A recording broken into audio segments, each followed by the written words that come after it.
Biografi Ibnu Taimiyah memiliki nama lengkap, Taqiyuddin Ahmad bin Abdul Halim Ibnu Taimiyah. Ia lahir di Haran pada tahun 661 hari 1263 M dan wafat di Damaskus pada tahun 728 hari 1328 M. Ibnu Taimiyah adalah seorang ulama besar, pemikir Islam, dan pembaharu pada masa dinasti Mamluk. Ia hidup di tengah kondisi sosial ekonomi yang tidak stabil, ditandai dengan inflasi, penimbunan barang, dan ketidakadilan pasar. Pengalaman hidupnya menghadapi krisis, ekonomi, dan penyimpangan. Praktik pasar mendorong Ibnu Taimiyah untuk merumuskan pemikiran ekonomi Islam yang berlandaskan keadilan, kemaslahatan, dan nilai syariah. Konsep kunci pemikiran ekonomi Ibnu Taimiyah. Pertama, konsep harga yang adil al-Saman al-Adil. Ibnu Taimiyah menegaskan bahwa harga seharusnya terbentuk secara alami melalui mekanisme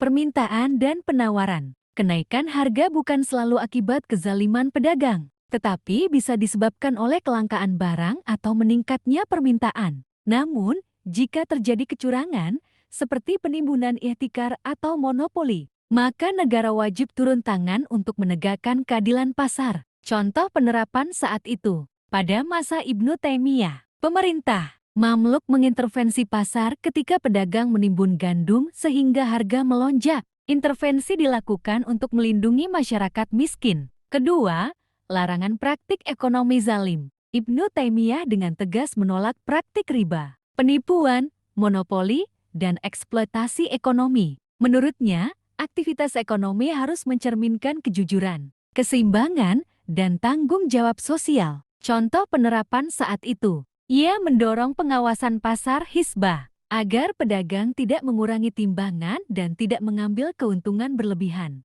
Ketiga, peran negara dalam ekonomi. Ibnu Taimiyah menekankan bahwa negara tidak boleh pasif. Pemerintah bertanggung jawab menjaga stabilitas ekonomi, memastikan distribusi kekayaan yang adil, serta melindungi hak masyarakat lemah. Relevansi pemikiran Ibnu Taimiyah dalam ekonomi syariah kontemporer. Pemikiran ekonomi Ibnu Taimiyah sangat relevan dalam praktik ekonomi syariah modern. Konsep harga yang adil tercermin dalam kebijakan pengawasan pasar, anti monopoli, dan perlindungan konsumen. Larangan riba menjadi dasar utama sistem perbankan syariah. Sementara prinsip keadilan dan kemaslahatan diwujudkan melalui zakat, wakaf produktif, dan keuangan sosial Islam. Dengan demikian, Ibnu Taimiyah bukan hanya tokoh klasik, tetapi pemikir yang gagasannya tetap hidup dan aplikatif dalam membangun ekonomi syariah yang adil dan berkelanjutan.